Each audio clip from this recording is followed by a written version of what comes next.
used to have this other show, so the transformation journey, and then I had like this change in my life where I wasn't like doing many entrepreneurial things anymore, and so stopped podcasting.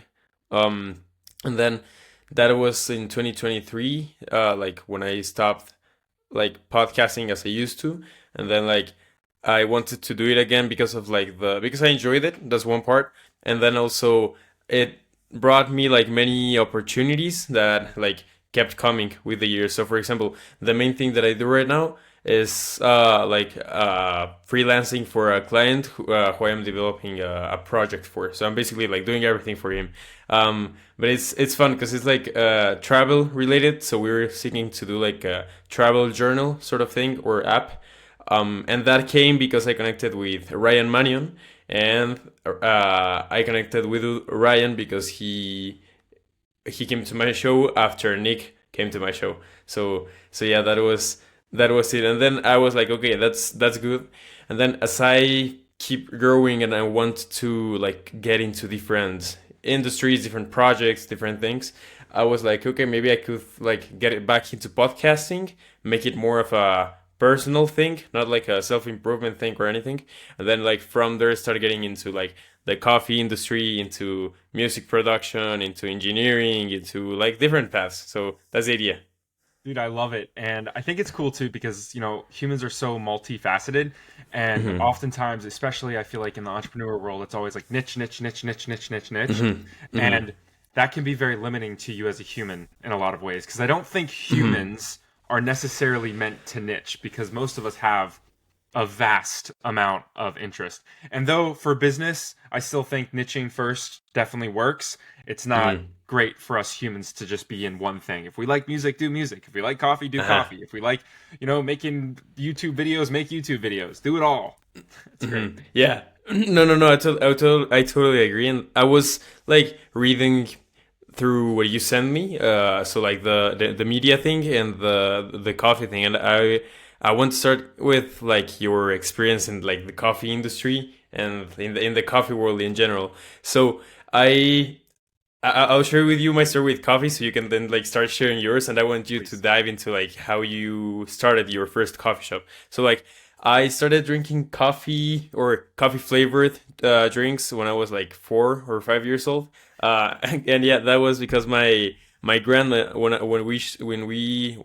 me and my sister when we stayed at her home, um, in the morning she used to give me like this milkshakes, and so when I was like I don't know like 3 or 4, it was like chocolate milkshakes, but then it was like vanilla milkshakes, and then it turned into coffee milkshakes, and I was like, okay, I like this one a lot. And like after that, I went like with my dad to a coffee shop because he was gonna be working there for some hours or whatever.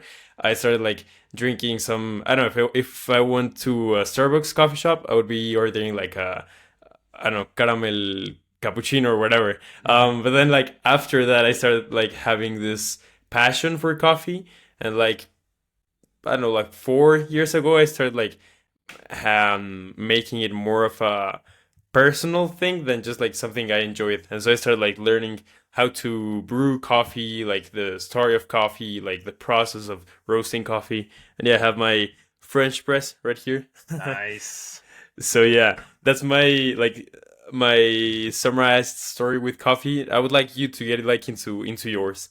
Yeah, for sure. First off, I love that you're now drinking black coffee. You went from starting with coffee milkshakes Yeah. to getting to black coffee because I was really curious. I was like, oh, does that mean you still drink coffee with cream, or are you drinking the No, coffee no, black these no. days? No, I usually drink it black. I love that. Same. So my coffee journey is really similar. I got into coffee at a really young age, and it was mainly because my dad drank coffee every single morning. He got up, that's what he did. But it was like Folgers, so I won't touch Folgers anymore. But back in the day, that's Hmm. what he was always drinking. So I was probably around, I don't know, 6, 7 years old when I would get up really early with my dad before he went into work, and I would sit down, and it was like the only time that I felt connected to him. There wasn't a lot of connection outside of the coffee in my mind and my little kid brain. So that part of the morning was always so beautiful because I would get up and it was like, oh, I didn't have to talk about what I'm doing in school. I didn't have to be reprimanded for this, that, or the other thing. It was just like we could both sit there and enjoy a cup of coffee. Now, I didn't enjoy it at all. Like I hated the coffee so much. It was just this bitter, syrupy, just it was awful. Just like the worst coffee. My dad always liked Uh-huh. it strong, so it was just like, Uh-huh. tons of coffee grounds into a traditional drip brewer, and he just blasted that thing. But every morning I would get up and sit with him and just sip on a cup of coffee and like cringe as I was drinking it. Mm-hmm. That Mm-hmm. led to me at Starbucks first. Like, so Starbucks was like the first introduction into espresso type of drinks, and I would drink like the flavored stuff, of course. Like I loved Mm-hmm. their caramel macchiato. I've since learned that that's not an actual macchiato, but it's like I first like that's I started getting into it a little more, and it's like, oh, coffee can taste a little bit different. And then as I was growing up, I had a few random barista jobs, and they weren't real barista jobs. They were like at cafes that happened to serve coffee or have espresso Mm-hmm. equipment. Mm-hmm. So I was learning a lot about how to make that and how grind size could change the flavor of the coffee. Now, most of the coffee back Mm-hmm. then when I was working in it was all like just dark, burnt, super over roasted, oily beans. But I noticed that there was something different. So from a young age, I had this passion for coffee and I wanted to start a coffee shop. I Mm-hmm. basically learned over time that the reason I wanted to do that, it was some weird form of validation that I wanted from my dad. So Mm-hmm. it's funny, like being in the self-development world as well. Like I realized, oh, this thing isn't just, I didn't just love coffee, but I wanted to get love for my dad. So that's a whole nother like side Mm-hmm. tangent that we could possibly go down. Sure. But Uh-huh. anyway, so I was working in these different barista jobs, and I was learning more about coffee. I love learning things, so I was like, oh, you can change the grind size, and that has an impact on the flavor, and oh, you can change different brewing methods, and it also tastes different. And I was getting really into just like the black coffee world, and Mm-hmm. that prompted me to really, I don't know, learn about, like you were saying, the different brew methods from French press to just traditional pour overs, like all kinds of different ways that we can brew coffee. And I just wanted to open a coffee shop. So I'm trying to like condense a lot of little details and stories. If you want to hear any more details, let me know. But the basic is I wanted to open a coffee shop. That was the thing that I wanted to do. So what led me there was really interesting. I was in between jobs. I actually had insurance sales job, and I went door to door to businesses to sell their business insurance. And I happened to go into this little coffee shop in the middle of Lexington, Kentucky, which is where I lived. And I was like, basically, I got a cup of coffee and I was like, hey, tell me about your business, all the sales stuff that you do. And then, which led Mm-hmm. me to, do you want to buy insurance? And they were like, well, actually, we're selling this place. It's been really hard. We're not doing this anymore. So I got super curious. Like, oh, you're selling this place. Like, that's Uh-huh. cool. How much are you selling it for? And anyway, gave them exchange information. They emailed me how much they were selling it for, and it was basically just the price of really less than the price of the equipment. And it was the exact amount, like a couple $1,000s difference that I had in my savings. So Mm-hmm. I was like, okay, this is a God thing. This is my opportunity to make Mm-hmm. to get a coffee shop and do this thing. So Mm-hmm. basically, I acquired that coffee shop. We shut it down, redid the name, reworked everything, and I opened it back up. At the time, I was 21 years old. I had just had a new baby boy, my first child, and then also on top of that, we had just my wife and I had bought a house. So it was like all these really stressful things: start a business, have a kid, buy a house, all these Mm-hmm. things at once. And Uh-huh. it was like the most intensely stressful time of my life. I was expecting, you get the coffee shop. I was like, okay, I saw what they were doing daily. They weren't doing that great. And I was like, at least if I can keep it there, we'll be okay. We'll have enough to pay the bills, and then maybe we can hire somebody eventually and all that stuff. So I got in there, and man, it was such a rude awakening because it was like within the first week, like the sales just completely dropped because no one wanted to come in because they liked the old owners and they didn't want anything to do with me. So Mm-hmm. I was like dealing with literally making $30, Oh. $30 a Uh-huh. day. And Uh-huh. I'm like, how am I gonna, like, what am I gonna do here? So it was a lot of hard lessons. Like 6 months in, I got it back up to the level that it was at, which was great. But I mean, I was putting stuff on credit cards. I was trying to pay bills in every which way I possibly could. I was taking out personal loans, like literally just doing whatever I could to make this thing work. and it was so incredibly difficult. I gained a bunch of weight at that time. Like, just the stress level was intense, and I had this, it's naive. I was naivete. I was naive getting into business because it's like, 21 years old, you don't really know anything about Mm. anything. And I didn't know anything about the financial side. And I finally got it up to that level that I was like, okay, we can pay the bills now. Like, there's enough to pay the bills. And at that point, we were getting a little bit busier, so I needed to hire somebody. A whole nother, like, that's a whole nother 2 hour conversation about what I had, Mm. the lessons I learned from hiring people. Mm. And I Mm. found a great person that had a lot of experience, and she was amazing. Her name was Sam, and I'll never forget her because she helped me in such a big way. Like, not only like just somebody that I could trust to open up the shop, to help me build a customer base, everything else, she was amazing.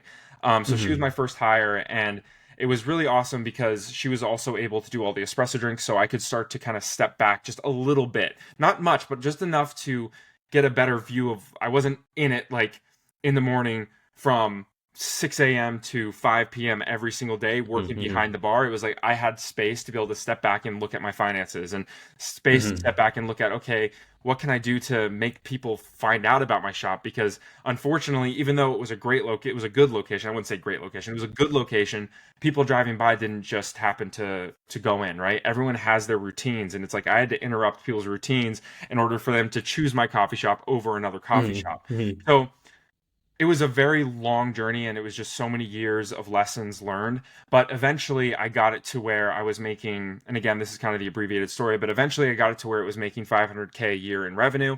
I didn't realize that was good. Like, at the time when I was doing it, it was like, okay, this feels good. Like, we have employees. And then around 2020, I was ready to open a second location. And I was like, okay, I'm going to do this. And everyone knows, like, kind of what happened in 2020 on the tail end, Uh-huh. COVID, right? So, man, that ensued a whole nother like year of just absolute pain. Closing down the shop, opening the shop, all the rules changing constantly. Half of Lexington, my little town, loving me, the other half hating me because of we know the masks and what position we Mm. took. It was just Mm. like, it was just a crazy time, and it really weighed really heavy on my heart, and it was like emotionally very difficult. One day I came home, and my son, I don't even remember what he was doing, but I lashed out at him. Like, I yelled at him. And I had never done that before. It was something that I was like, with my kids, I've always been like, I don't want to spank them. I don't want to yell at them. Unless of Mm. course they're running out on the road and their life is in danger. I don't want to get angry at them Mm. because they're just little humans. So I got angry, and it was such a like a moment for me because I saw the look in my son's eyes. It was such a moment for me that I was like, holy smokes, I got to step back right now and really evaluate what I'm doing.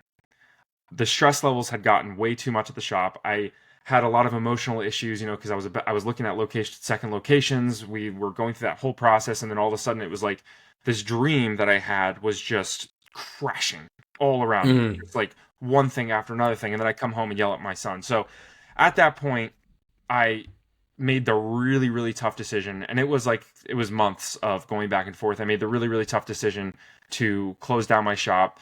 It was going to be, I looked at it and I was like, it's going to be another really, really hard year. So what I did was I sold all the assets off basically and made enough to live for a little while without having to worry about money. And then that was another pivot into working with a company that you've worked with, BookThinkers. Uh-huh. So there's several other iterations and things that I did in between BookThinkers and that, but that's the short version of the story. Oh, and there are a lot of things that I want to unpack out of like my personal curiosity, and we will get into like book thinkers and into like your media company and into those things like later. But like one thing that comes to my mind is like I think that the experience of having I mean that's just out of like my imagination because I haven't ever had a coffee shop, so I'm guessing. But like I'm guessing that having a coffee shop like this in a small town or like a small coffee shop is a very different type of business than what you would be doing online, for example, which is what many people are used to when like getting into entrepreneurship in some way Hmm. online. Like you think about like scaling and into like automating and into those things. And like with a coffee shop, like that might look like opening more shops, hiring more people. But like I guess that there's some aspect that is like very different, that makes like this business and entrepreneurial path very different than others. How has that experience been for you? For example, compared with your media agency, like what does that look like for you? Man, margin. A brick and mortar business costs a lot. And Hmm. like there's almost this misnomer in coffee. It's like, oh, you make X amount of cents per cup. And it's like, okay, maybe you make 70 cents per cup if you're really great. If you're a great coffee shop and you're super efficient, maybe you make Hmm. 70 cents per cup. But you have you have employees, you have insurance, you have electric, you have lease, like you have water, you have maintenance, all these expenses. And that was really like honestly like one of the big things that was really difficult for me at first because I was never taught finances growing up and I had to learn a lot of hard lessons with this business. But it was like all the expenses and how quickly they added up. The biggest difference between the brick and mortar coffee shop and like the media business now, it's like the margin on a media business is way better. Like Hmm. there's no comparison. Uh-huh. I I often tell people if you're getting into the coffee business, like there are ways that you can work it to where you make money doing it, but it's very difficult. The coffee shops that really make money are typically the drive-through spots. They're typically the ones that are doing, I always call it the sugar and shit shacks because like they're just doing it's a sugary drinks, that's what they're pounding. That's what they care about. It's volume, volume, volume. The coffee game really, if you really want to make it big, big, big, you have to eventually get into the volume game. Now, there's different ways to do that. Like if you want to prioritize good quality coffee, and we can get into what I think quality is and what quality actually is. But if you want to prioritize good quality, you can get into the roasting sphere and then sell a lot of bags, and that's one way that you could do it without having to sacrifice maybe like quality on the brick and mortar side of it. Hmm. Something that I really cared about when I had my coffee business was specialty coffee, which that's Hmm. like cappuccinos that are 6 ounces and macchiatos that are just the double shot of espresso with a dollop of foam on the top. Like those Hmm. types of things I cared about. But most places that really make it big are doing macchiatos that are like, the 16-ounce thing and they have Hmm. Hmm. tons of sugar in it and all of that. Like the margins on those are a little bit better because you can just pump out volume and people like that more. And Hmm. it's really hard to do specialty coffee at scale. There are some shops that I know that I've worked with that have done it pretty well, but it's still as you grow, it gets really really hard because not all baristas are created equal, not all espresso machines are created equal, not like there's so many variables to it. So anyway, keeping it short, the biggest difference is just margins. Like with media, for Hmm. example, Hmm. the biggest I guess expense is people's time when it comes to editing things, and then all Hmm. obviously depends on the type of media you're in. Right now currently I'm doing a lot of podcast stuff, which is really Oh. cool, but it's like most of my clients, they record their stuff, they give me footage, I edit the footage, or I have somebody outsource the editing, edit the footage, and then get it back to them. And we break it up into short form content, we break it up into newsletters, we break it up into medium clips and everything else to kind of support a system of growth via YouTube, really. But definitely the biggest thing is just the margins are so much better in the media business and I can charge a lot more. So it's like it's easier to get to $1 million. Not that I'm there yet, but it's easier to get to $1 million when you're doing $2,000 sales than it is Hmm. doing $5 sales. No, especially with like things that are like physical, because Hmm. it's very different. Also, the value that people give to something that is like just a service that might help their business, and well, not that it might, but it will serve their business like in some way, just that they don't really know like which paths that is gonna take. Because like that's what I've seen with what I have done. Like for example, with book promotions when I had like my book club, like what authors are seeking to do with that is like to promote their books so that more people know about it and that they like buy it, and so that way they get more sales. But that's like much more abstract in some way and less measurable than like, oh yeah, here's your cup of coffee, and then like you actually know and you can even feel what you're getting, which is, I mean, that's interesting in like these different types of businesses. For example, I had a like my only non online business that I've had is well, it was a charcuterie delivery service Hmm. here in Mexico City, which I had in 2022 with a friend of mine. And I mean, that was really, really, really fun because we were like in the winter holidays, and it was like basically me and him almost daily, like preparing food, going to buy the things, coming here to my home to like prepare the things and go and deliver them. Then like do some social media stuff and like get in contact with clients. I mean, it was very different than what I had done with like the marketing things online because like it's a very different type of service. And I mean, it's like beyond like the business and revenue things, it's like very fun in some way, and it's a very different experience that you can like have for your life. For example, right now I'm reading Richard Branson's biography, and like Hmm. I think that right now I'm reading like the part where he shares like his first major company, which was his record label, and like with that, with those stories are like very different than what you would hear from someone like starting their e-commerce shop. Because like I mean, I guess that in some ways those stories are even more exciting in some ways, I think. Yeah, I agree. There's something about physical products that I love because, like Hmm. you said, it's like the value of a physical product is feels very clear. It's like you buy something, you get something in return, and it's like Hmm. you said, it's that physical thing. Media is interesting because I don't the value doesn't feel as tangible.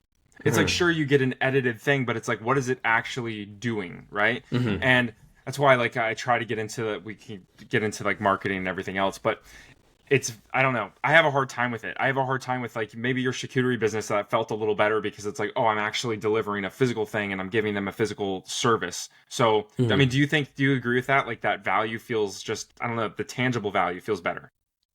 Yeah, it sometimes does. Although like it depends on like the quality of like with media things and with the online world. I think that it depends on like the quality of what you're delivering in some way. Because like with some promotions that I was doing with my book blog, I really felt like I wasn't doing that much for the author. I mean, I was delivering on what I said I would be doing, but like when I was reflecting on like the actual impact that that would have like in their like in the business that they were developing through their book, it was like I'm not sure if this is gonna really like create something meaningful or impactful Hmm. compared like to other cases where I was working with authors, um recording podcasts and like then doing giveaways. Like giveaways, for example, were things that I felt had a lot of value because like that way you are actually like shipping the physical books to people, and so um that's a way to have like that tangible value be shared with people. I want to get into like how you started with working with book thinkers, so we will get into like the coffee world again later, but like I want you to like share how you had this shift from like the coffee world into like the online space, and like how you met Nick, for example. Yeah, for sure. It's funny because I think ultimately, and I think the universe, God works this way. Everything is intertwined, and when you look back, it's hard to see it Hmm. when you're in it, but when you look back, you see all the things that are connected, right? It's like that Hmm. red thread. Hmm. So how I met Nick was early on when he started the BookThinkers Instagram. I was struggling in my business, my coffee business, and I was looking for ways to grow, but I didn't know how. Like I had no clue what to do. So I think it was so random because I didn't even know really to look for books. But I was on Instagram and I came across one of his posts. I have no clue. I always try to remember that and like how did I find the books? Like I Uh-huh. don't really remember. I don't know if I was at the time searching for books or what, and I may have been. But I remember having a conversation with him and I was like, "Hey, I'm really struggling on my business. Do you have any book recommendations?" And that was something that he did at the time all the time. So, he messaged me a bunch of recommendations. I bought a bunch of the books and I started implementing the things that I was learning and like just trying like okay, I was like, "Okay, I can try this in my business, I can try this in my business, I can try this in my business and see if it works. And it was crazy because like within like 3 months of reading specific books, I started noticing changes in my business. It's like a silly one that a lot of people, Start With Why was one of the first like self-help books I read, and I look Mhm. back at it now and it's a little cheesy, it's a little like shallow, but it was such It a is. It is. transformative it was such a Mhm. transformative book for myself because like it just I don't know, it empowered me and gave me hope. It's like, okay, so this is why, for example, mission statements are important.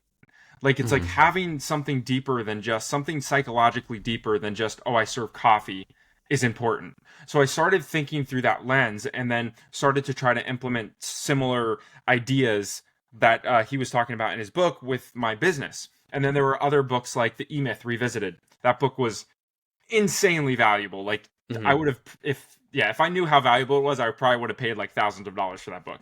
But just like have systems in place. Don't be the person that's like, if you want to own a business, don't be the person that's in it every single day doing the actual thing. If you want to be like the technician, I forget his terms for it, but it's like if you want to be that person, that's okay, but that's not business ownership. So I started implementing systems in my business, and I was like, well, I didn't fully understand what systems were, but then I started reading about what systems were, and it was like really simple. It's like, oh yeah, you just write down the steps. You write down the steps. Step one, do Mhm. this. Step two, do this. Step three, do this. Boom, system. And it's like Mhm. once I started doing that, and then it was like, okay, now I can train people and I can step away from that. And now I have to focus on growing this thing. Well, what do I have to focus to grow this thing? I have to focus on marketing. So I focused on that. But anyway, the short of it is Nick showed me that books could really help me. And Mhm. I always love, and he still says it to this day, it's kind of in the ethos of book thinkers, the right book at the right time can change your life. I so believe that. I Mhm. so believe that to my core because books really changed my life in such a dramatic way. I think the impact that books have now are very different from what they used to be, but at the time when I had no experience, I didn't know anything. Like these books were so instrumental in my growth. So I had basically kept conversations going with Nick over the years, and one year he was traveling through my state, and I he posted on a story where he was traveling, and I was like, "Oh, dude, I'm right there. I'll come to you." Right. So, I went up, met with him, and we just had conversations that kept going over time. And over the years, after I shut down my coffee shop, I did little things for Nick. Like I did some sales for him. I did outreach. I did a little bit of podcast editing. Like I was like, whatever you Mhm. need, I would love to just be involved. I just wanted to be involved. And a big part of it was I wanted a community that was growth focused. Like that was a big Mhm. Mhm. part of my life when I started with Book Thinkers. And I think it's been, I don't know, 4 years that I've been with him, but it's like 5 years, maybe 5, 6 years, maybe even longer than that. I don't know, 5, 6 years, 8 years. It's been so long. Like I'm Mhm. thinking it's 20, I'm looking at my calendar and like it's 2025. It's probably been longer than that. Yeah. Thinking 2017 is I think is when I first like messaged him. So Mhm. anyway, it's been a while, and we just had conversations going back and forth, and eventually I after I shut down my coffee shop, I actually went up to Canada for 3 months. I was doing a basically a contracted consulting thing to help this company get their cold brew program up and running. In my coffee shop, I had done a lot of the ready to drink cold brew drinks, and I was selling them in stores, so I knew how to produce large quantities of cold brew.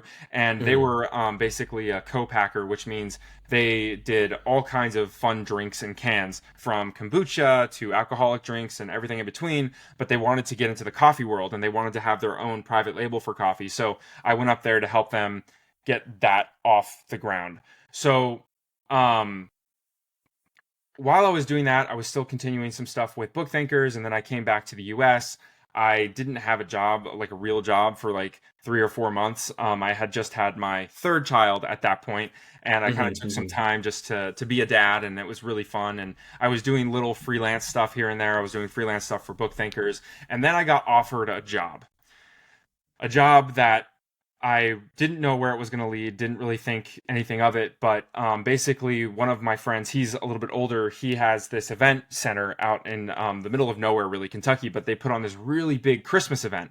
And he wanted to do basically have a little cafe in this little Christmas town that they create every Christmas. Mm-hmm. And he reached out to me. He's like, "Hey, would you like to do this?" So during October, November, December of, and I think it was my years. I get my years all like mixed up, but I think that was 2021.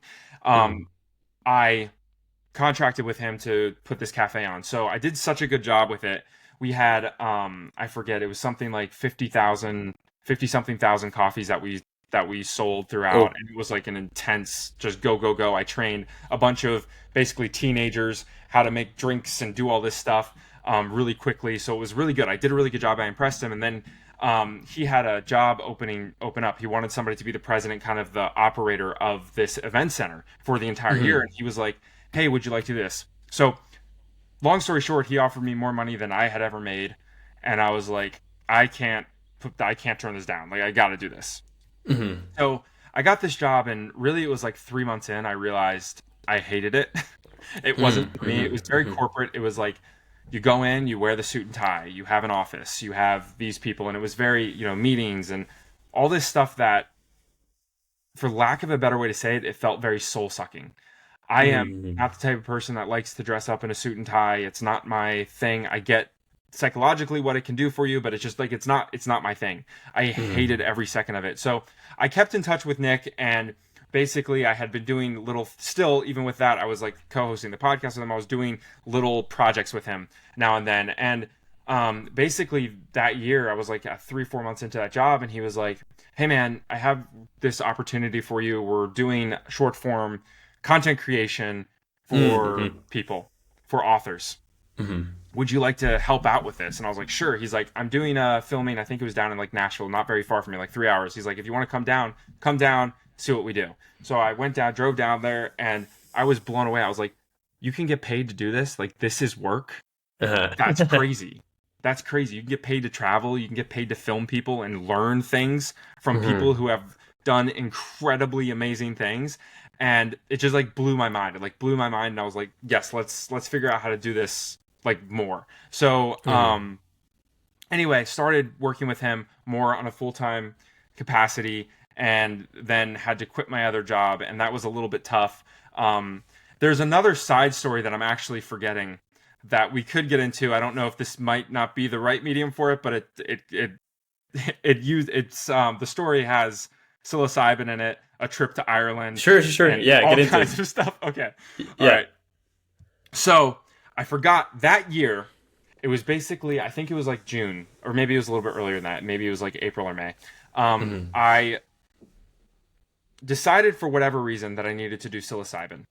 And Mm-hmm. there's lots of reasons for that I could get into, from childhood trauma to me not feeling like I'm enough, to insecurities, and a lot of and dealing with severe depression. I had suicidal thoughts, when I also seriously attempted suicide 3 times in my life. And a bunch of other stuff. So I was really dealing with depression, and I had read all these amazing things about psilocybin and how it transformed people, and people were changing overnight. So I decided to figure out. I did a lot of research and figured out how to acquire psilocybin, and then I booked a cabin in the middle of the woods, in the middle of nowhere, Kentucky, and decided I'm going to go on this journey.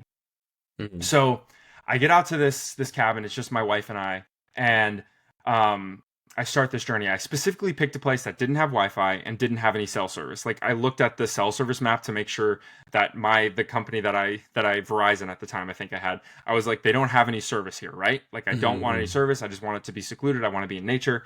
That's what we're gonna do.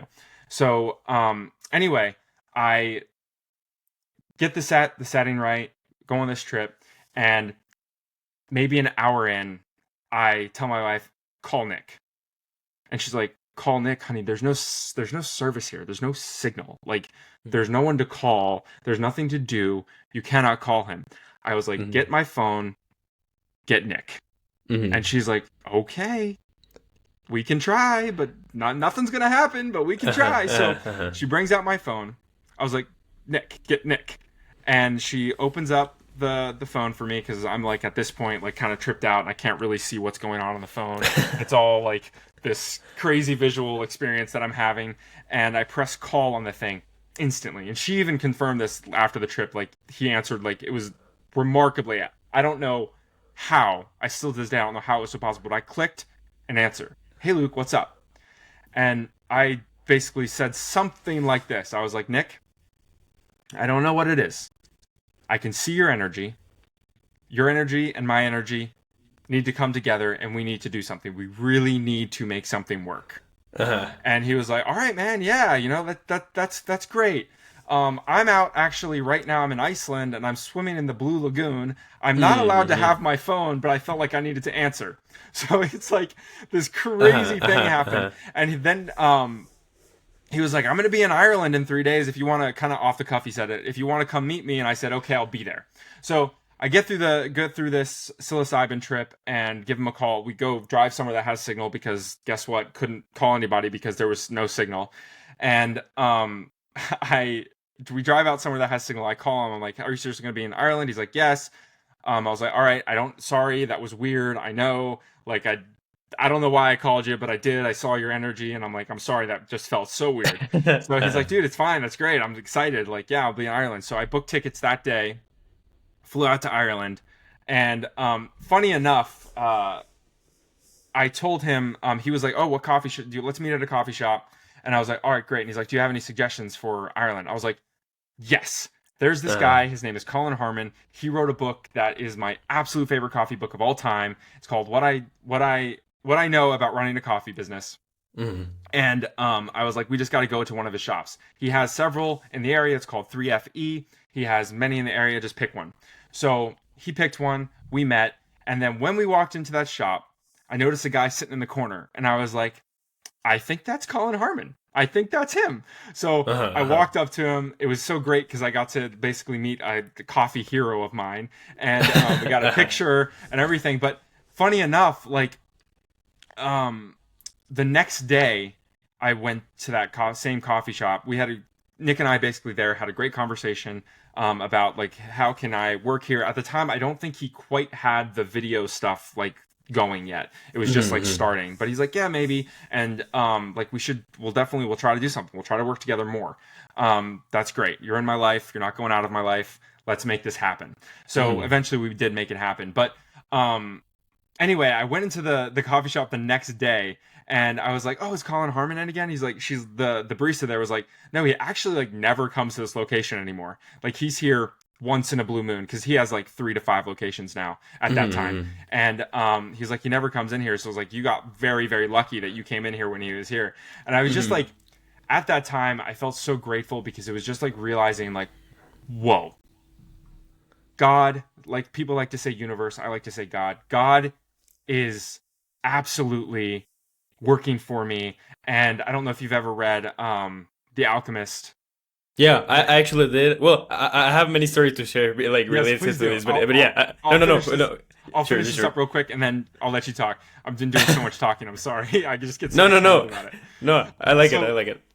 anyway, I had read The Alchemist like years before, and it was like the universe is always working for you, and I just like, okay, sure, yeah, maybe, but look at how hard my life has been, and that year was really a year of holy smokes, like it's so true. Everything I just saw everything in my life leading to these moments, leading to this exact moment, leading to this moment of meeting my coffee hero, and it's like all the things that had to happen for me to be in that position, for me to walk into that shop that day and then getting the job with Nick and everything else. And it's like, it blows my mind. Like it Mm-hmm. gives me goosebumps. I get emotional about it because Uh-huh. it just excites me. Like even everything in my life right now, I can still like trace it all back and be like, whoa, that had to work in that so perfect way to get me to this exact moment, to get me to talking to you here today. Like it is Mm-hmm. crazy. I mean, I forget what the math is, but it's like first, it's like a 1 in 14 trillion chance. And I like, that's crazy. Trillion, we Mm-hmm. can't even fathom it. It's like, I forget, I like to look at it as time. I'm going on a whole side tangent, but it's like, I love to look at numbers and in light of time. And I'll get this messed up a little bit, but basically it's like, if you look at a million seconds is 3 days. You look at a billion seconds and it's something like, I'm getting this off a little bit, but it's crazy the difference. If you look at a billion seconds, you probably look it up. It's like, I want to say it's months. And then if you look at a trillion seconds, it's like 30 years. Yeah, one Something billion crazy is like that. 11 days. 1 billion is years. 1 billion seconds is 31 years, and then 1 trillion, you said, right? Yeah. Trillion in in years. Let's see. 1 trillion seconds in years is 31,710 years. That's the difference between a billion and a trillion. So then you think about 14 trillion, 1 in 14 trillion chance. That's like the math that they had years ago, so I don't know if it's changed, but it's like 1 in 14 trillion chance that you're born here on this earth. And then to think about the chances of me not only being born, but me being born during this time period, during in the United States, to have the opportunities that I have had, and then to be able to have technology to talk to you in Mexico and me in Lexington, Kentucky. Like, that is crazy. And it gets me so excited because I'm like, holy, like, I can't, like, when I look at that, I cannot think that there isn't a reason for being here. I cannot think that it's just like such happenstance. And even if it is, it's crazy. The chances of me being here having this conversation. So now I want to hear, instead of me keeping talking for another 3 hours, I want to hear about you and the alchemist and what you were going to say.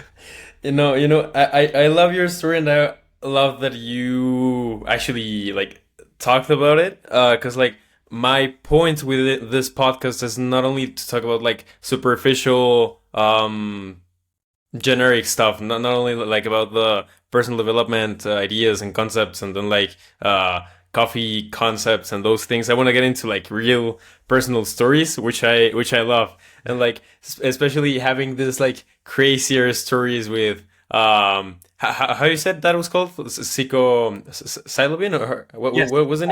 psilocybin, yeah, which is just shrooms. Yeah. It's the Yeah, way. yeah, yeah. So yeah, basically with shrooms, and then like traveling, and then like having Nick actually answer your phone call, and like having all these things, like that's what I wanna dive into like through this podcast. And like I love those stories. And like I think that I love these stories because of like the experience that I have had like personally, and when talking with other people, and like when they share something that has happened to them. And this has come to me like because of books that I have read, and specifically because of Green Lights by Matthew McConaughey. You've read that one? Yes, I have. I've also listened to the audiobook like 3 times because it is so entertaining. Like Yeah, that, it's great. every book is so great. Yes. No, yeah, it's great. So like with that book, for example, or then when like while traveling and like listening to what people have to say from like their stories, because like you can see someone and like think they are a certain way, and like have only that like superficial judgment about them, but then like actually talk with them and like start getting into like things that they have experienced, and like see that they're having like these crazy stories that like have led to different things. So yeah, thank you for sharing that. I love these stories. And like specifically with this, do you know the term synchronicity? Yes. So like this term, I like the first time I was like introduced to this term was, I don't know, it was a few months ago. I think it was in October, maybe, in an email that I received from the man I'm working with, so the one the one I mentioned to you. So his name is Glenn Astolfi, and so like my story with Glenn is, so what we're doing basically right now is like developing a travel journaling app platform and like set of products. That's like the idea.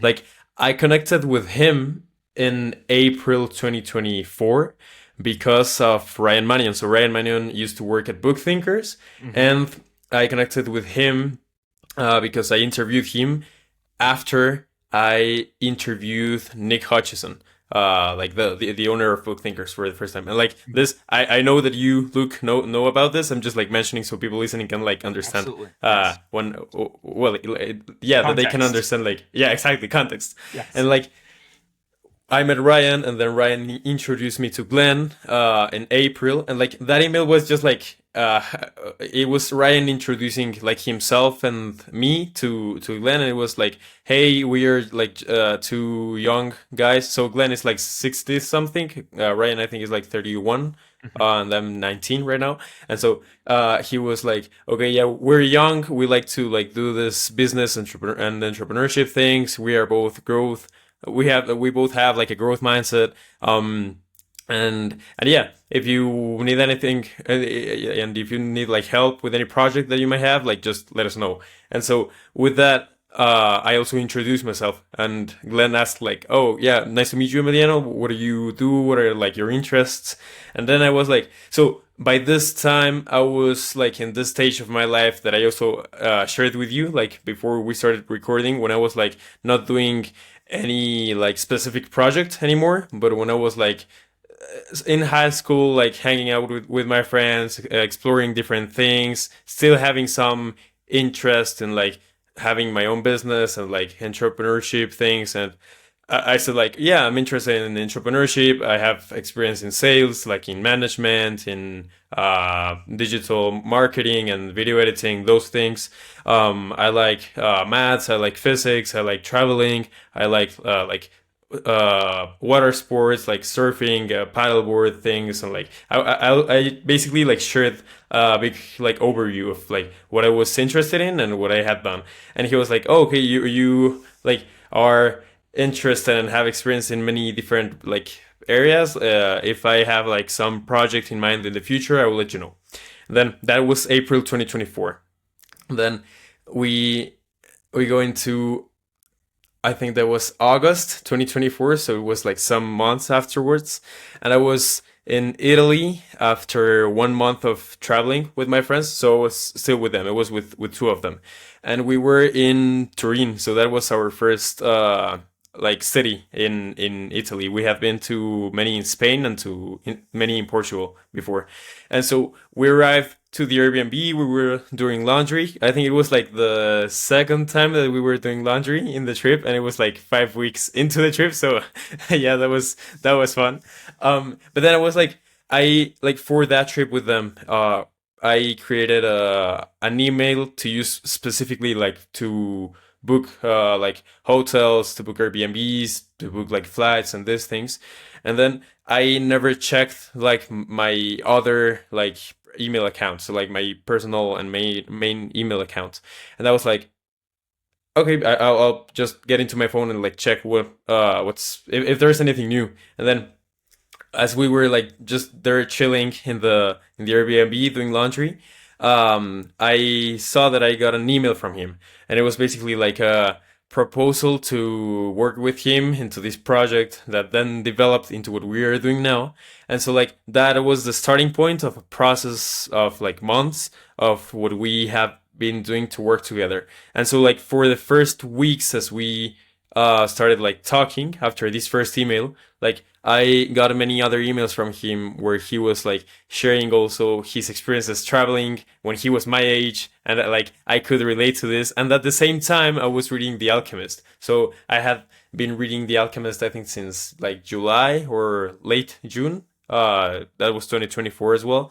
And like I was having these experiences while traveling and like while having this change of stages in my life. So like from high school like into my gap year, um, I was traveling. I was like experiencing new realities and cultures. I was then reading this book, so The Alchemist, and I was also like having this new opportunity to work with him. And so this was a like period of like I don't know, like 6 or 8 weeks when I was like having many intense experiences while traveling.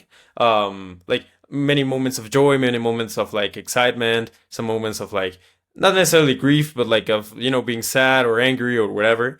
And like this all was related in many ways, like every time to when I received an email from Glenn. And like in one of these emails, he also shared like, "Oh, it's interesting that you're in this region of Italy because Glenn's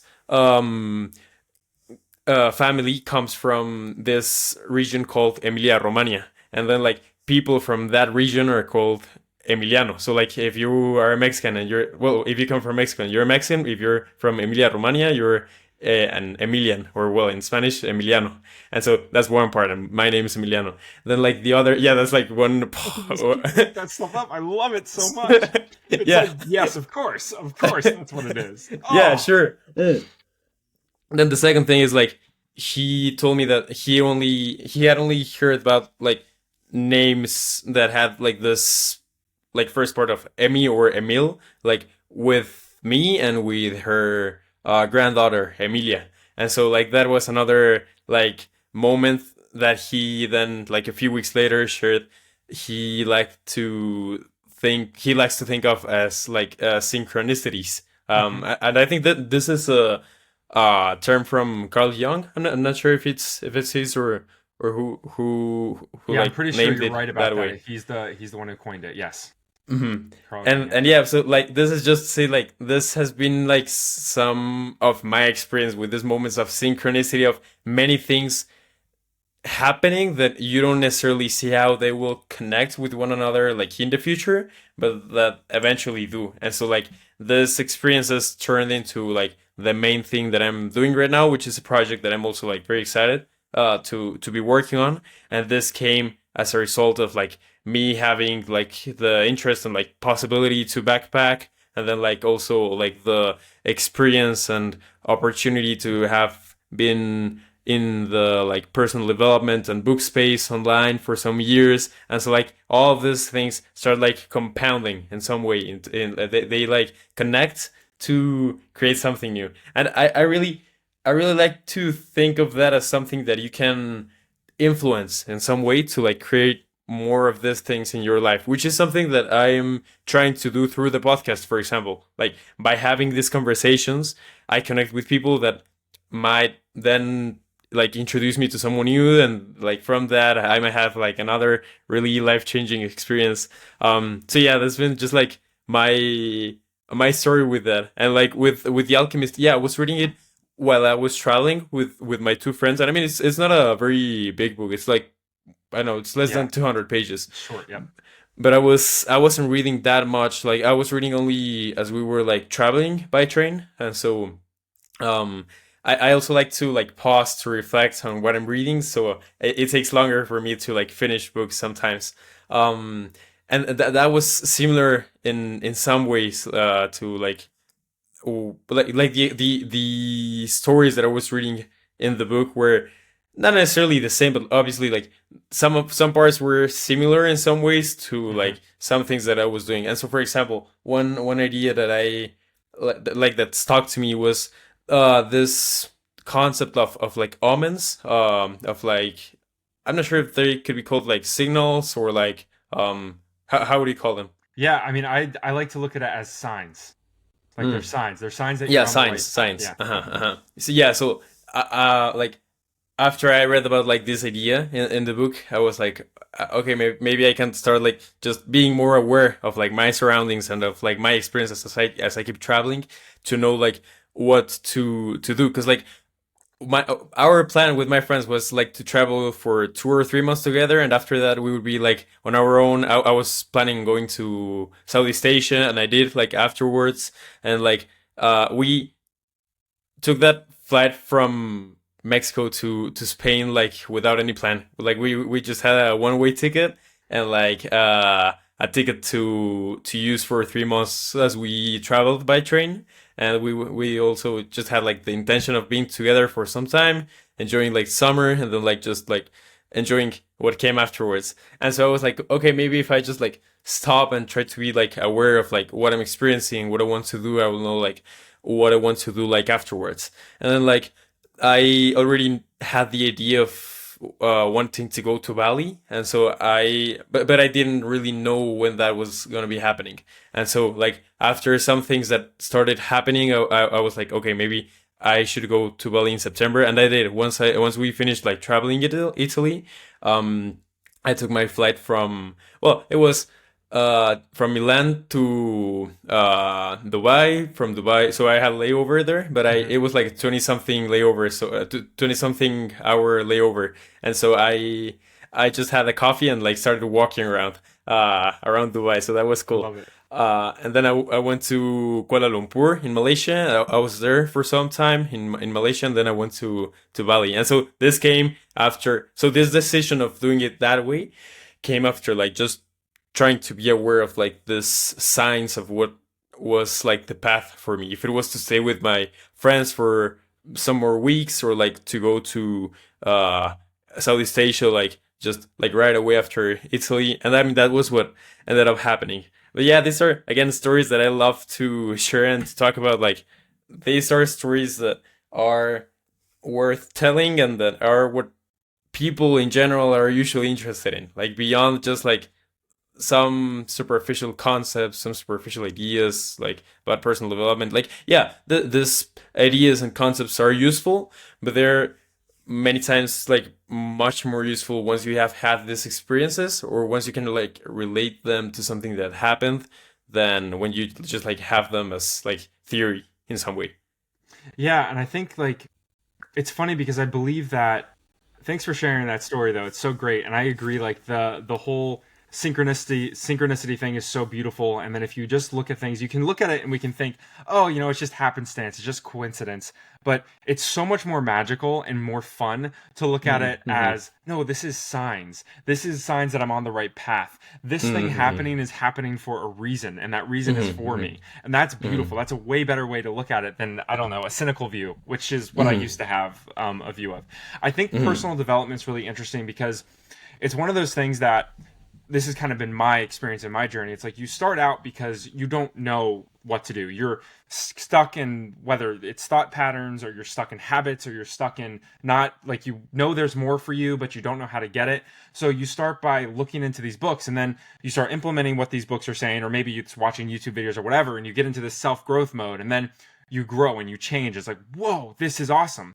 But then you get to a point, again, this is my personal experience, where you want something more. You're like, okay, it can't just be about optimization and growth constantly. Like, there's Mm-hmm. got to be more because eventually, at least this again, my view, I'm going to die eventually. My body's going to age, and even if like Brian Johnson, I'm able to slow my aging down.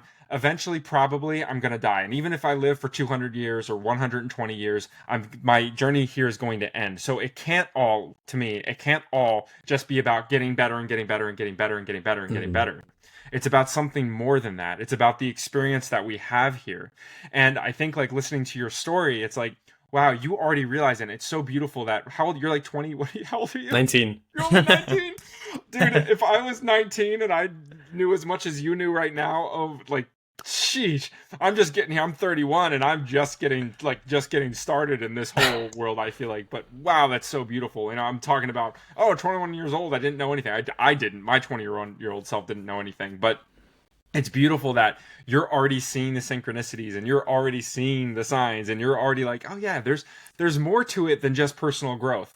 I mean, years ago I made the goal to read so many books every year, and it was like just read, read, read, read, read, read, read, and it got to a point where it was almost just like reading to read because it was like Mm-hmm. this another vanity metric. And I'm like, I took a step back and I was like, what am I doing? I'm just Mm-hmm. reading all these books and consuming all this information, but I'm not taking any action on any of it anymore. I'm just like, it's just like, I don't know, entertainment now. So I Mm-hmm. really took a step back in the last couple of years, and I'm like, I'm not going to sit here and just read a bunch of books, but I'm going to read books that are really, if I want to read books, I'm going to read books that are quality. I'm going to read books that I'm very interested in, and that can be fiction, that can be nonfiction, that can be anything. But it's at a point where it's just now where it's fun. Now I'm just having fun with this thing called Mm-hmm. life, which is Mm-hmm. beautiful. You know, I want to get so as I was reading the PDF you sent me, like the lead magnet you have for Yeah. like sharing with people to get like into your coffee coaching.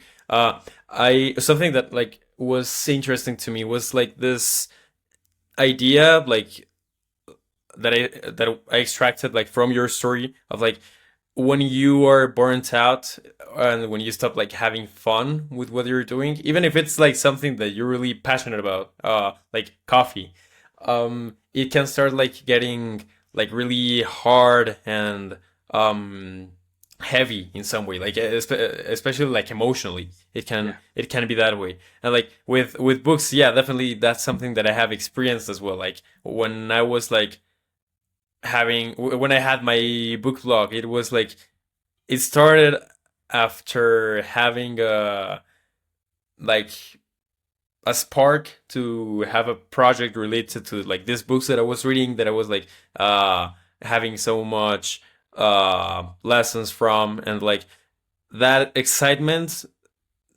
after some time started like turning into routine in some way. Like that routine didn't really help to like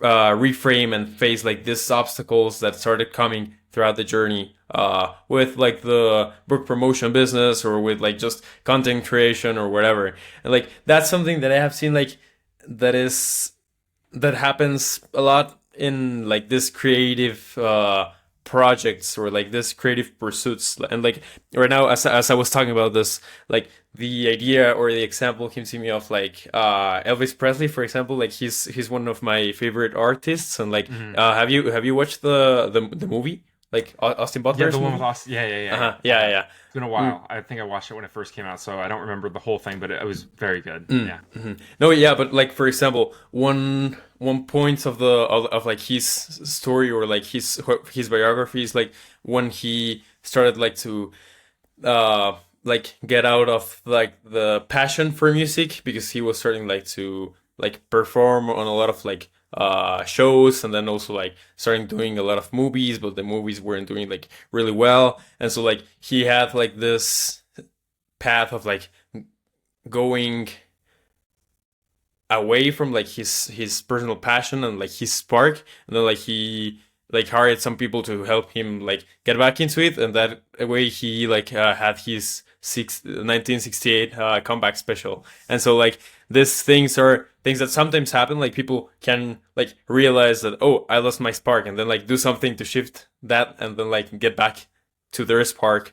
But like many times people don't have that like realization, that awareness first, and then like secondly that action of like, okay, I feel lost. How do I get back? And I guess that in some way that might look like as it was in your case with your story of like going into the woods and then like having this trip with shrooms and then like heading to Ireland and like having this stories. Or sometimes it might just be like, you know, maybe getting back to the basics, to like in Elvis's case, like just singing the songs he liked to sing, and maybe in your case, like preparing coffee you the way you like to, the way you used to like to do it. But yeah, what do you think about like these things, about like the idea of like getting back your spark once you have like sort of lost it in some way? Yeah, it's so interesting because as you're talking about this, like,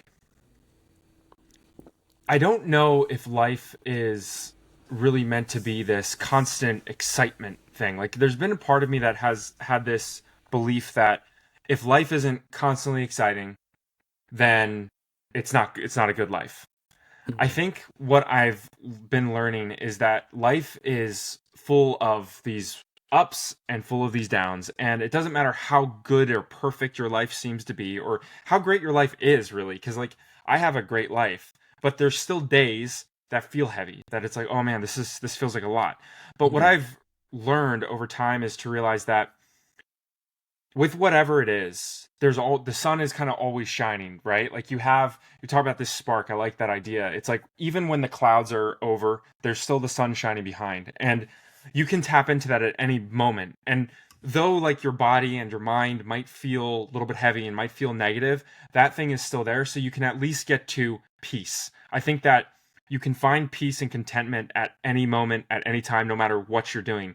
For the coffee example, my coffee business example, it was like I got to this point where it was just like so emotionally heavy that I couldn't do it anymore.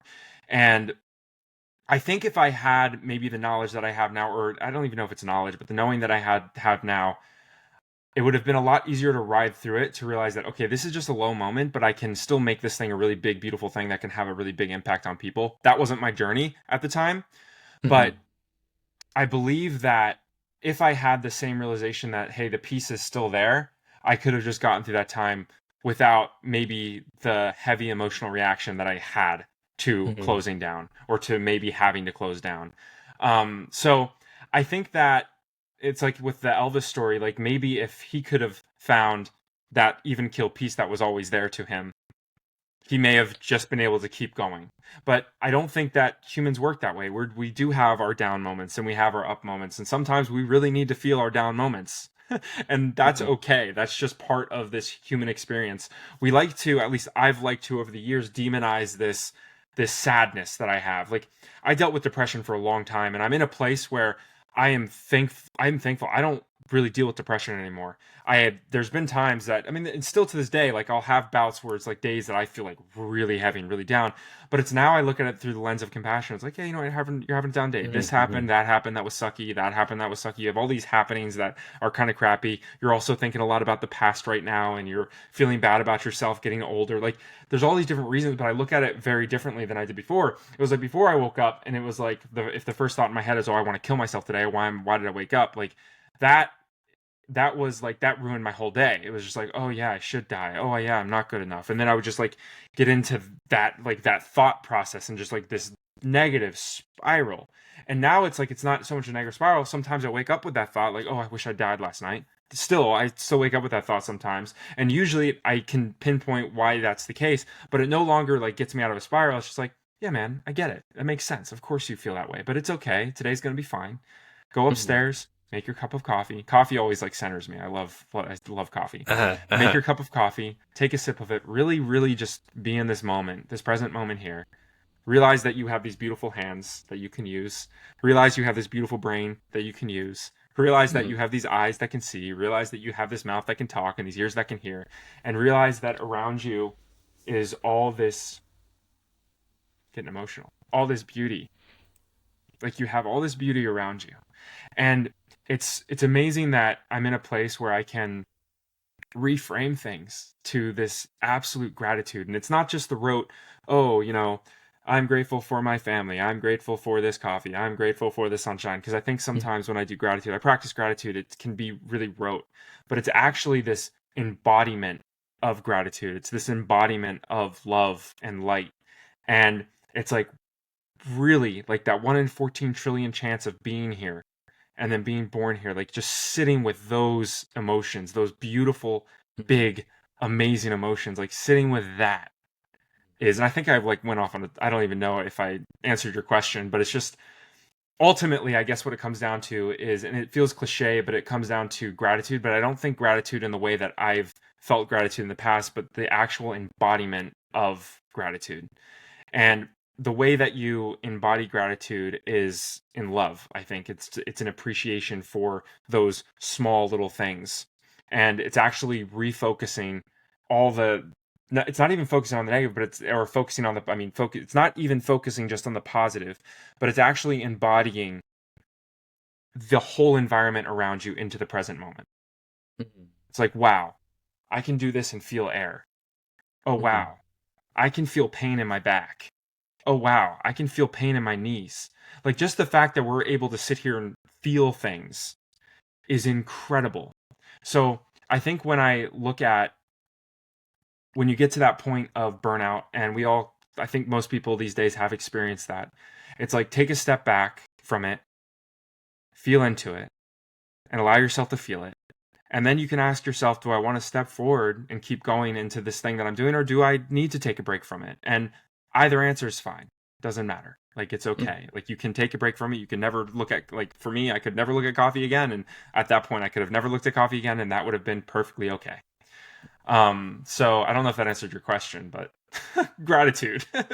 I mean, I don't think it was really a question where I was like expecting anything, like any yeah specific answer. It was just like, what are your thoughts on like this part of like Those are my this part? thoughts. But like, yeah, you know, I like this idea of like mm, being able to sit with your thoughts and emotions and like not really engaging in this like spiral, whether that's like a downward spiral or like an upward spiral. Yeah. Because like I feel that many times like that is what people think of when they say like maybe yeah like positivity is like actually toxic or whatever. Because like they like through that perspective like that might seem like, oh yeah, you just broke your ankle, you gotta be happy about that or you gotta be grateful. It's like it's not necessarily that way. You can, it's like about like acceptance, like Yeah. to begin with, like okay yeah this really sucks. I would love to not have my ankle broken, but it's that way right now. It's like it's not really positivity in that sense of like being happy about things. It's like starting with acceptance and then also like self management, not to keep engaging in those like uh feelings that come after the feelings, and then you have thoughts about your thoughts, and you keep having Hmm. those experiences. And I mean, sometimes it's really hard to like stop that cycle and like process from happening. It's like many times your tendencies might be to like actually keep complaining about things, or actually keep like just like focusing on what's happening, or on like trying to make something out of it, whether that is like making drama out of it or making something positive out of it. It might be, it can get hard like just not to do anything, like just to sit with those feelings, and to then like have this space to rethink them. And you know, in the last 2 weeks, as I have been like editing podcasts for BookThinkers, one topic that I have like liked that Nick talks about is like this part of like how meditation has helped him to create this space for like knowing, or like reflecting on how he wants to like react to events that happen, or to like feelings, and to like this, yeah, this things that happen in life. And I think that like meditation doesn't need to look like just sitting and being still and like closing your eyes and like repeating mantras or whatever. It can be like, I've heard that people have like tea rituals, for example. I think that preparing coffee is a ritual in some way, like just Yes. having rituals where you are engaging with your body and physical senses instead of like with your thoughts can be helpful. Yeah. No, that's beautiful. And that's something that, again, coffee, that's why, like, when I get up in the morning, it's become a practice. It is a meditation for me. I get up, I grind my coffee fresh, I hand grind it because I like to hand grind it. I have a grinder, but I like to hand grind, which is just like Mm-hmm. the turning, and it's like, it's a little bit physical. And Mm-hmm. then you pour it in the pour over the, whatever apparatus I'm using. I use all kinds of different things, but it's like whatever brewing method I choose that day. And then I brew it, and the aroma's coming up, and it's just like, this is a moment to give me that space, right? Meditation is Mm-hmm. great. I like how you said it too. It's like, I often think like, oh, it's looking at things logically, but I think it's more what you said, which is like the acceptance of what it is, the reality of it. It's like, okay, my ankle is broken. All right, that sucks. That sucks. And like, you can feel that, and you can be mad about it, because it's like, oh, now if you're working out, especially, it's like, oh, now my gains are gonna all the gains that I've worked on for the last year are gonna go away, like all the stuff, right? All Uh-huh. the negative. And you can accept that. And then it's like, okay, let yourself spiral for a minute, and then it's like, okay, dude, I get it. I get it. Mm-hmm. Yep, you're right. But the reality is, your ankle's broken. It's gonna be okay. You're still alive. You're still here. Mm-hmm. Now what? Now what can we do? That's it. Mm-hmm. Mm-hmm. And I think like with your point to what Nick said, it's like that meditation, and I've practiced meditation for a long time. It does give you, it just allows for that space. It allows for that space. It's like realizing that you have, I don't know how many thoughts we have a day, thousands, hundreds of thousands, maybe it's more than that, but just all these synapses firing every day. Half of them are super negative, half of them are super positive. It's just up and down, up and down, up and down. And if you can just like take a step back and be the sun shining behind all those thoughts, and it's just like steady, always there, that's great. You can Mm-hmm. make it in life. Mm-hmm. One extra topic related to this that I wanna like get into before like starting to wrap everything up is like, how has your experience been when like dealing with these things? So like you mentioned how it was like when you were starting to like close your coffee shop, and then like how it was when you started to get into like book thinkers, but like how has that looked for you in your personal life, specifically as a father? Like, I would be interested in like knowing, if you don't mind, like if I Not at ask all. like what's like your experience been with that as a father of four, as you keep like doing this like very different types of projects, having a non-traditional path, career wise, and like also like managing yourself through these situations. So yeah, like what has your experience and feeling been with that? Yes, a lot. So I'm the sole breadwinner here, which just means I'm the one who makes money. My wife is a stay-at-home mom.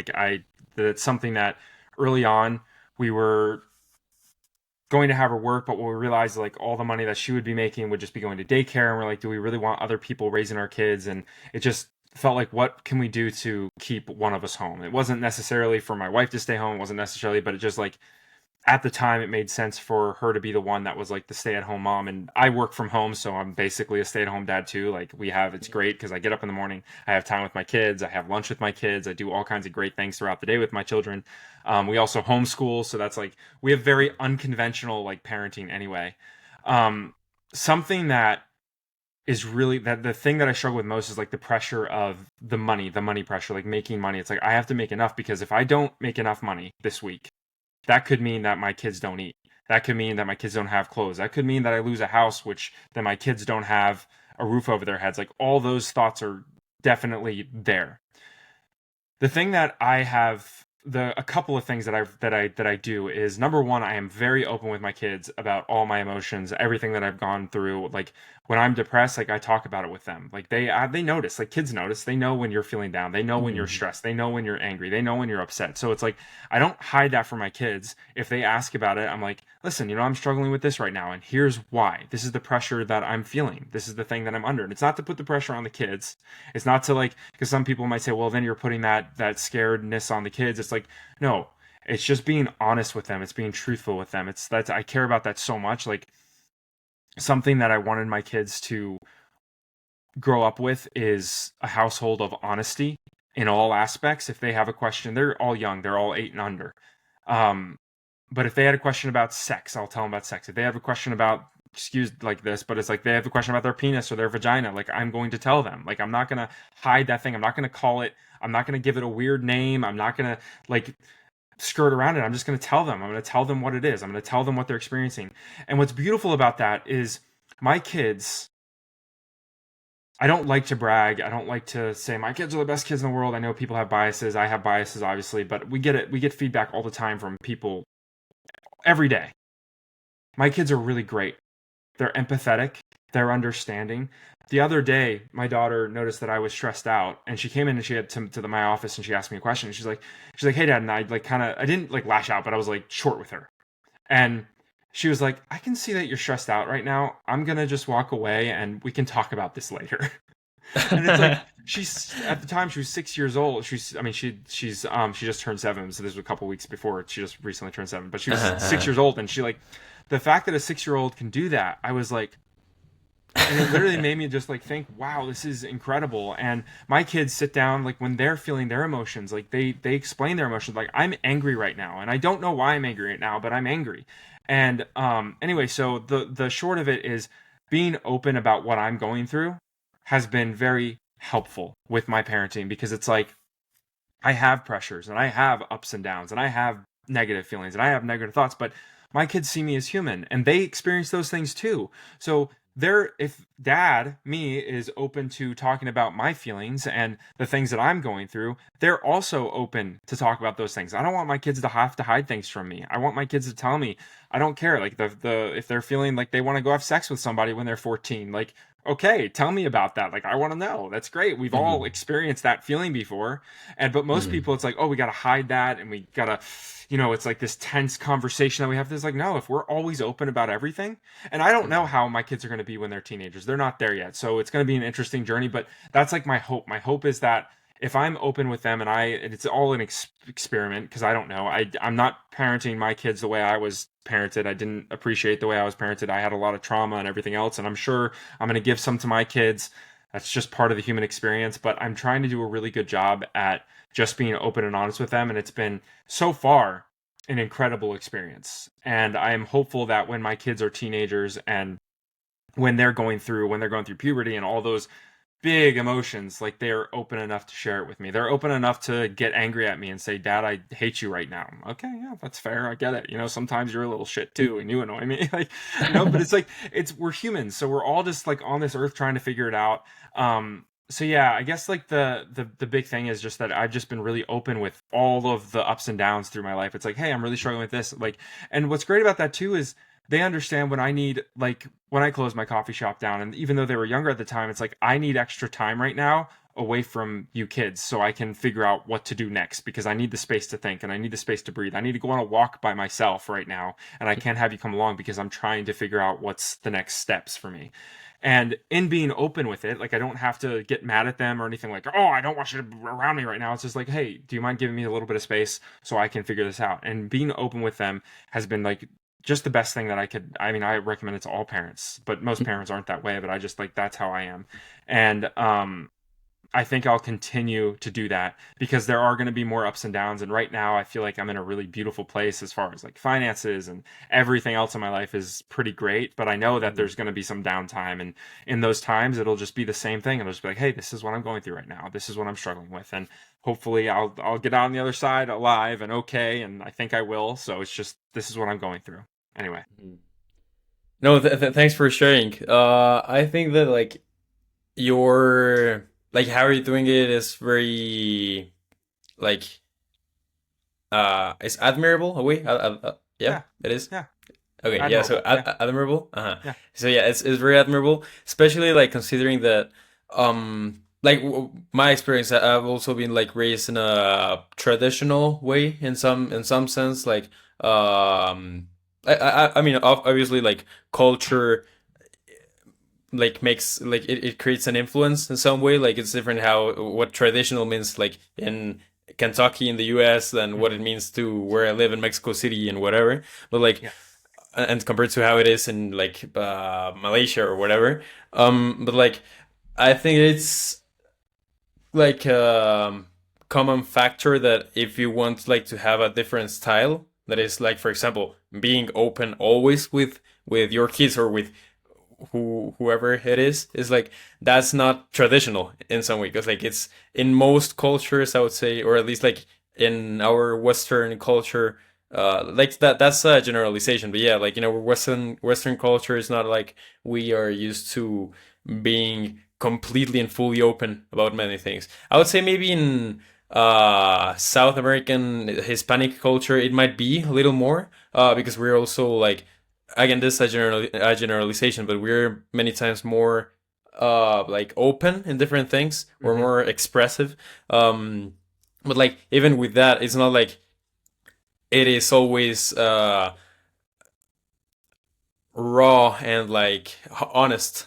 For example, many times it's like those feelings and openness come with a lot of drama and like resentment and these things, and that's like a, a way to do it like non-traditionally would be like to be able to be open without like having that like drama afterwards, which is something interesting. Yeah. One last thing on this: what has your experience with that been with your wife as well as you have like have this different paths like through the coffee shop with BookThinkers with like the event organization job like yeah I mean just a quick overview on what your story together is and like how this other stage has been like. From my perspective, because that's all I can give. Um, Firstly, my wife is the most amazing person I know. Like, she gets me so emotional so quickly. She has been such a rock in my life. She is the most supportive, just the most supportive, incredible person that I know. I don't know anyone else that would put up with the amount of stuff that I've put onto her, the amount of stuff I put onto her, the amount of things I have brought her through, the ups and downs, the I don't know if we're gonna be able to pay these bills, like all the huge emotional swings that I have brought her through. I mean, she has dealt with me in low depressions. She has dealt with me. I in high school I broke my back and I had back problems. She's dealt with me with barely being able to walk. Like there's so many things that she has just been an absolute rock in my life. And the immense amount of love and gratitude and respect I have for her as a human being is like words feel so inadequate to even describe it. I think that I always wish I wish I have done better. I wish I've shown that better. I have made so many mistakes and mess ups, and I wish I've done a better job at loving her like she deserves because I feel like I'm so inadequate in every single way. But from my perspective, she has been there through every up and down in the last. I mean, we've known each other for 12 years. And for the last 12 years, she has done nothing but goodness and greatness for me.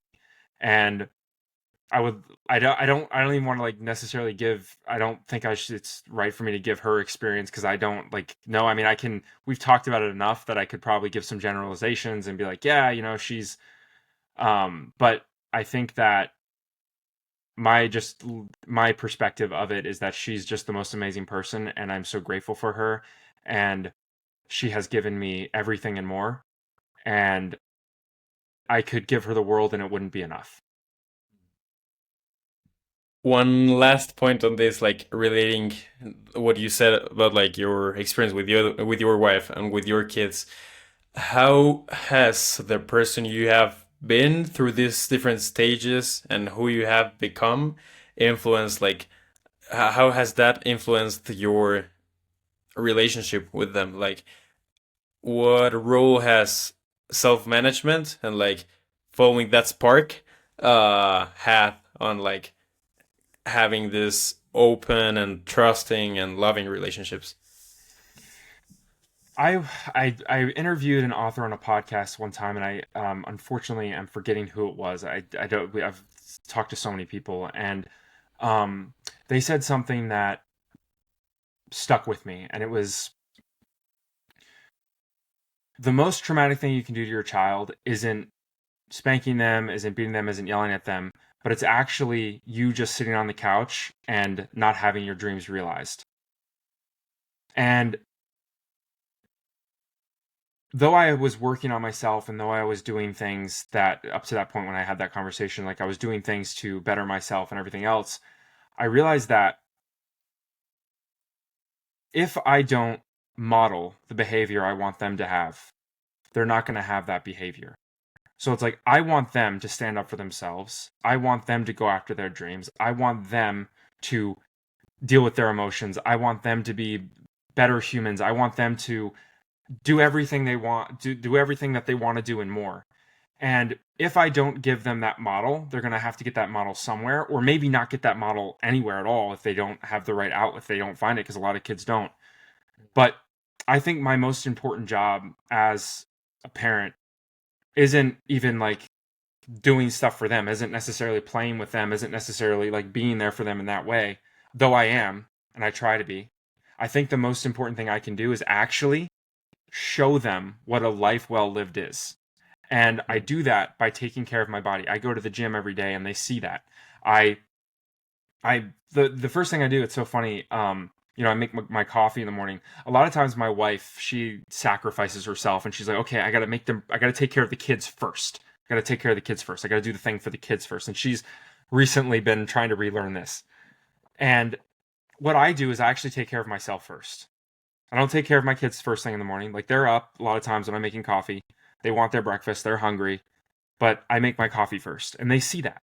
And a lot of people would say that's selfish. A lot of people would say, "Well, how dare you do that? Like you should take care of your kids first. They matter. They matter." But it's like they do matter and they have to realize that they matter enough that when they're older, they don't have to sacrifice themselves mattering for somebody else to matter. Mhm. So I show them that I show up for myself. I make myself a coffee, and then I'm able to show up for them in a more joyful and happier way. For example, I could get up and make them breakfast. I will have a little bit of resentment in my heart. I will be a little bit annoyed because I don't have my coffee yet, and I'll be a little bit upset with them. And then my anger will come out onto them or into the food or whatever. Like there'll just be this, and if you do that enough times, you'll start to build up resentment towards your kids, and then you'll start to blame your kids. "Well, I couldn't do this because I had you." And even if you don't tell them that specifically out loud, eventually they'll feel that. And then they'll break away from you. So instead, I get up and I make my coffee so I can actually enjoy making them breakfast. So I can enjoy making the eggs because I'm sipping on my coffee. And it's actually a fun process. And it's not a miserable process. Working out is the same way. If I don't show up for myself and make myself strong, eventually I will get fat and overweight and unhappy. And then I'll say, "Well, it's because of I had my kids and I couldn't go work out because I needed to spend that time with my kids. And that was more important than working out." And it's like, no, I work out so I can actually spend time with my kids, so I can go on a long hike, so I can go on adventures with them, so I can be there for them when I'm older. Like, that's why I work out. and they see that modeled for them. And I want them to think the same thing. I want them to realize that they matter.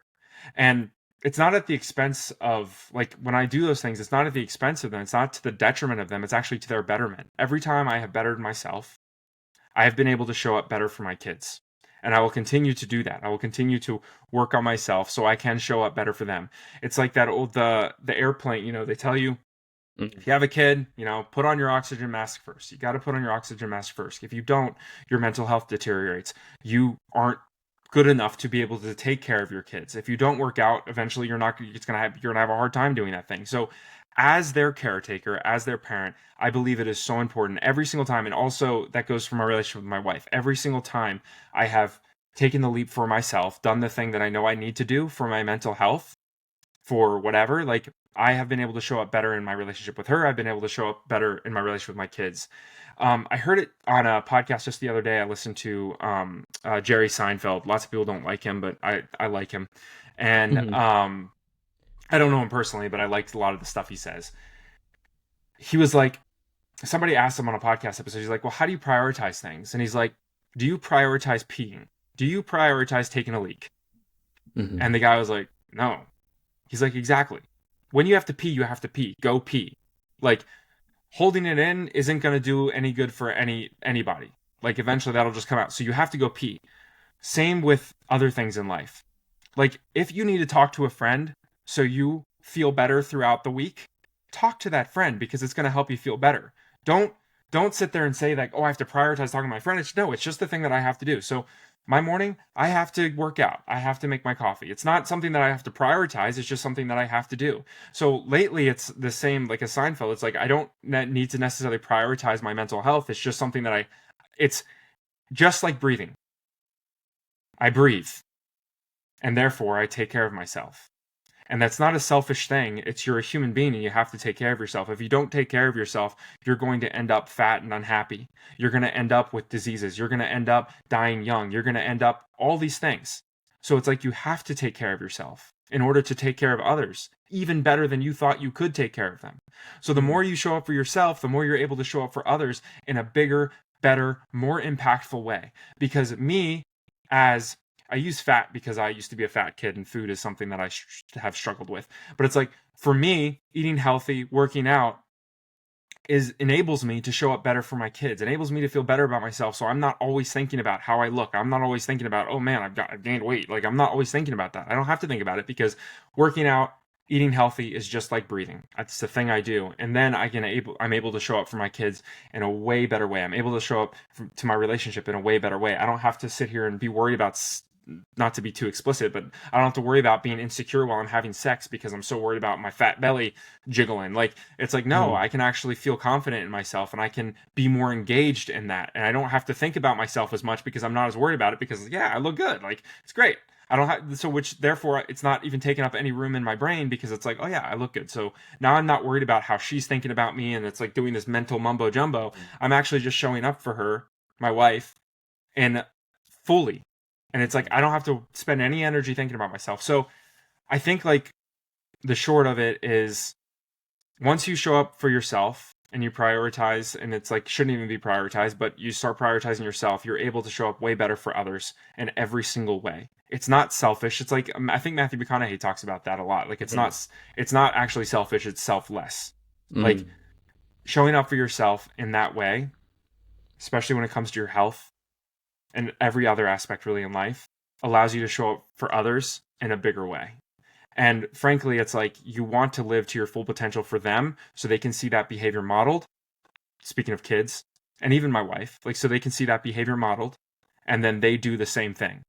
They be a little bit selfish with their time. They show up, make their coffee first. Like, my wife is like, it's funny because she brought this up weeks ago. She's like, you always, like, you just do the coffee first, and she doesn't do that. I'm like, start making your coffee first. Make your coffee first. You deserve to have that coffee so you can actually enjoy the process of making the kids breakfast.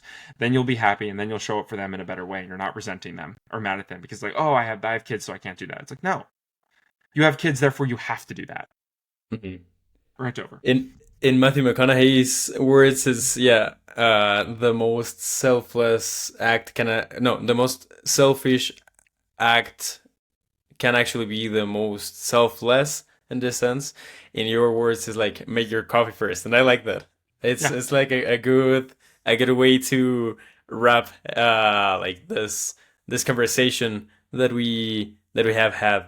Um, yeah, man, I really appreciate everything you've been sharing with me. I love this type of conversation with this type of conversations where it's like really raw and like really like targeting, like focusing on our personal experiences, and not only like on the like nice and like good to tell things and like politically correct or whatever. It's also like the more difficult ones, the more like controversial ones. It's like those things are can lead to insights that are not obvious in many ways. So I really appreciate that you have been like sharing all of this.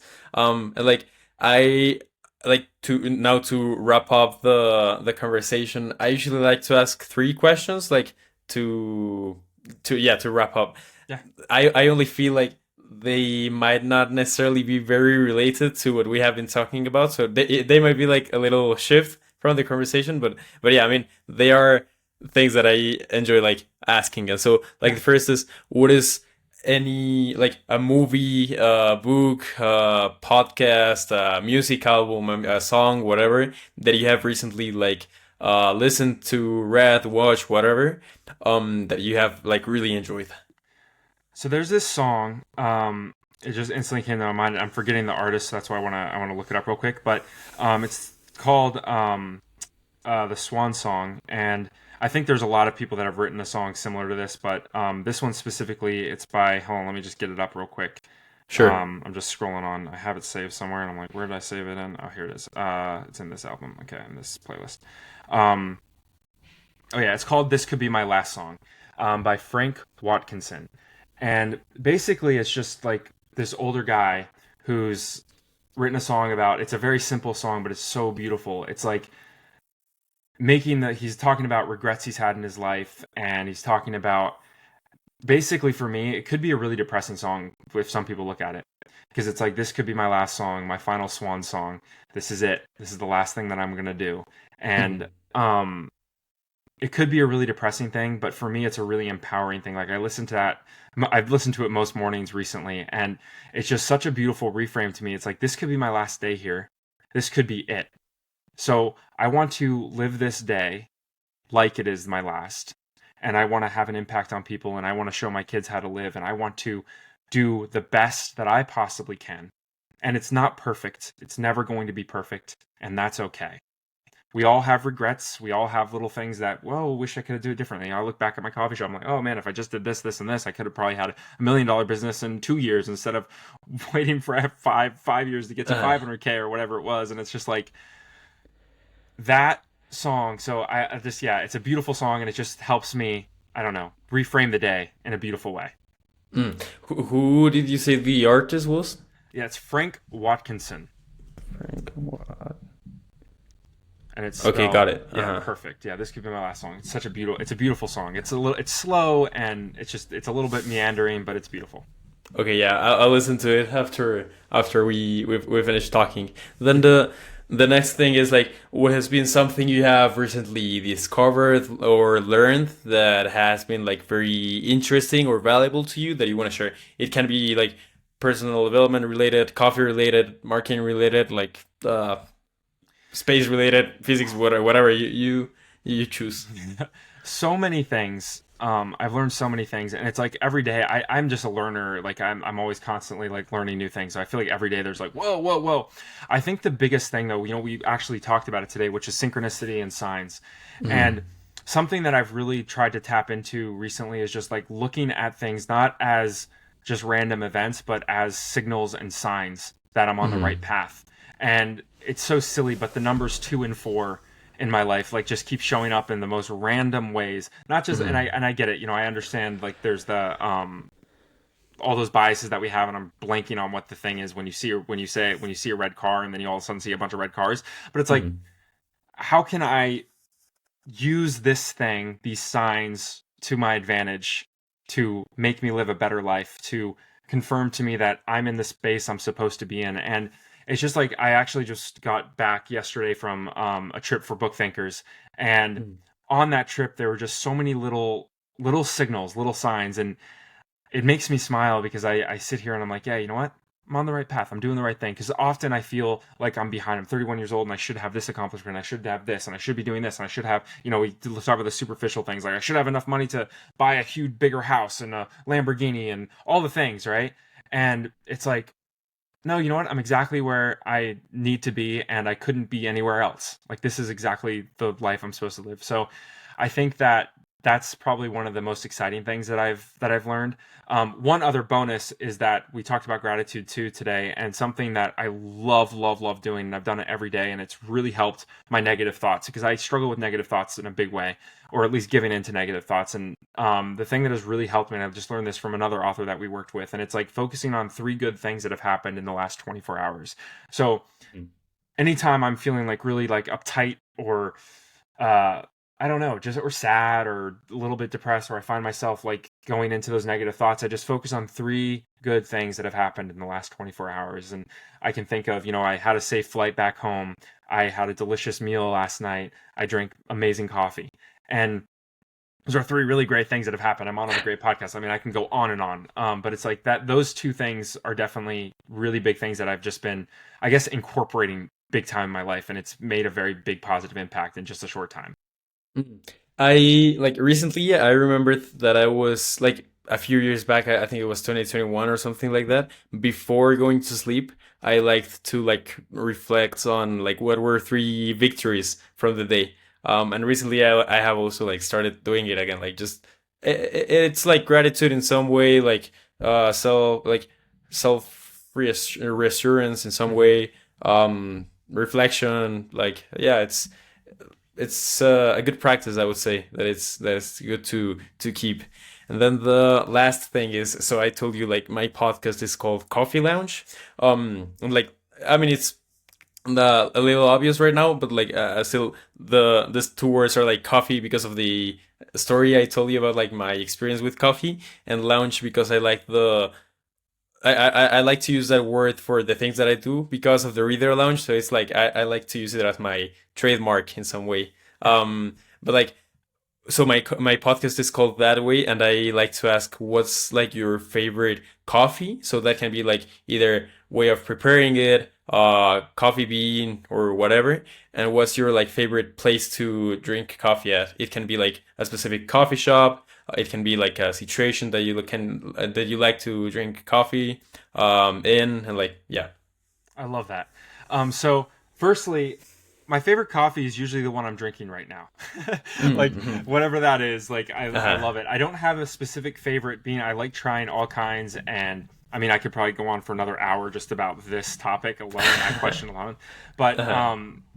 I love it. For my favorite ways that it's prepared is just regular black coffee. I love the probably my favorite way to prepare it is with a thing called a clever dripper because it's really really simple, but it's Mhm. immersive and then also pour over. So it's kind of similar to um, a French press, but it's a lot cleaner. The cup comes out a lot cleaner, so you don't have those lipids, Mhm. those fats that get through the filter and everything else, or Mhm. the coffee grime.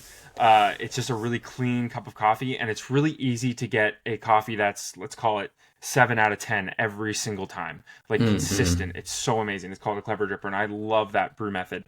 My favorite place to drink coffee, I have definitely some favorite coffee shops, but I think my favorite place to drink coffee is just on a porch. And it could be my back porch, it could be Mhm. somewhere else, but I love going outside, especially when the sun is shining, and just sitting with my thoughts and the coffee steaming up after I've just the fresh brewed it and just sitting there. And that is my absolute, in the morning, that is chef's kiss. I could just die there. Like every morning I was like, yeah, this is heaven. Love that, love that. Yeah, I also like to drink coffee like in my house's garden in the morning, like after I maybe exercise or whatever, and just like chilling there for some time, listening to music or maybe planning my day or just like relaxing. It's yeah, I love that experience. So yeah, man, that's been it. Is there anything else you would like to add? Anything else you would like to get into? Just that I am so thankful for you. This has been such a great conversation, and I love these. I love real conversations too, and I think that we touched on some amazing things. I appreciate Mhm. your insights and your reflections and your stories and your time. It's been such a blast. Yeah, well, thank you for coming.